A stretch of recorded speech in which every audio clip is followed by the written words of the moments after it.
Did you know the spirit of fear feeds off your adrenaline, a hormone secreted by the adrenal glands, especially in conditions of stress? The Greek word for fear is phobio, from the Hebrew word kathath, which means to prostrate oneself, hence to break or beat down, either literally by violence, or figuratively to discourage by confusing. How does the stress circuit work? The HPA axis is a feedback loop by which signals from the brain trigger the release of hormones needed to respond to stress. Because of its function, the HPA axis is also sometimes called the stress circuit. Briefly, in response to stress, the brain region known as the hypothalamus releases a corticotropin-releasing hormone, CRH. In turn, CRH acts on the pituitary gland, just beneath the brain, triggering the release of another hormone, adrenocorticotropin, ACTH, into the bloodstream. Next, ACTH signals the adrenal glands, which sit atop the kidneys, to release a number of hormonal compounds. These compounds include adrenaline, norepinephrine, and cortisol. All three hormones enable the body to respond to a real or perceived threat. Adrenochrome is a chemical compound produced by the oxidation of adrenaline and was once the subject of research as a potential cause of schizophrenia. Fear is experienced in your mind, but it triggers a strong physical reaction in your body, which sets your body's fear response into motion. When the amygdala senses fear, the cerebral cortex, area of the brain that harnesses reasoning and judgment, becomes impaired. So now it's difficult to make good decisions or think clearly. During a staged fear experience, your brain will produce more of a chemical called dopamine, which elicits pleasure. The production of adrenaline invokes a sense of thrill and titillation, while subtlety opening the door to disease, especially mental disorders, a byproduct of confusion.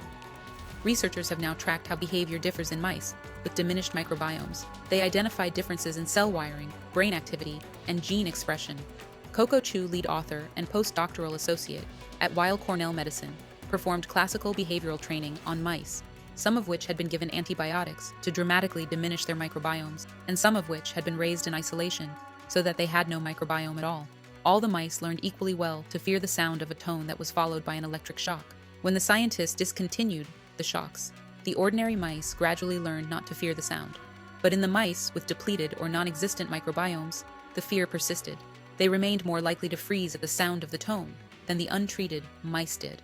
Upon examination of the medial prefrontal cortex, an area of the outer brain that processes fear responses, the researchers noticed distinct differences in the mice with impoverished microbiome. Some genes were expressed less. One type of glial cell never developed properly. Spiny protrusions on the neurons associated with learning grew less plentifully and were eliminated more often. One type of cell showed lower levels of neural activity. It's as if the mice without healthy microbiomes couldn't learn to be unafraid, and the researchers could see it on a cellular level. 2 Timothy 1:7 says, Elohim has not inspired us with a spirit of fear, but with his spirit, which is one of power, love, and self-control. Satan's agents of fear spread frightening and exaggerated rumors of constant impending danger. These fearmongers make a habit of purposely and needlessly arousing public fear. These same impotent men provoke sensational reactions to hide the fact that their words are sterile. They are counterfeits who, because they love the lie, lack true efficacy that comes only from loving the truth. Satan's agents of fear spread frightening and exaggerated rumors of constant impending danger.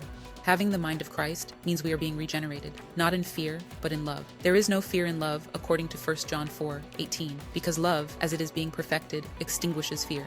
It behooves us to know the difference between revealing the truth in love and exposing lies with fear. Love builds up, fear breaks down.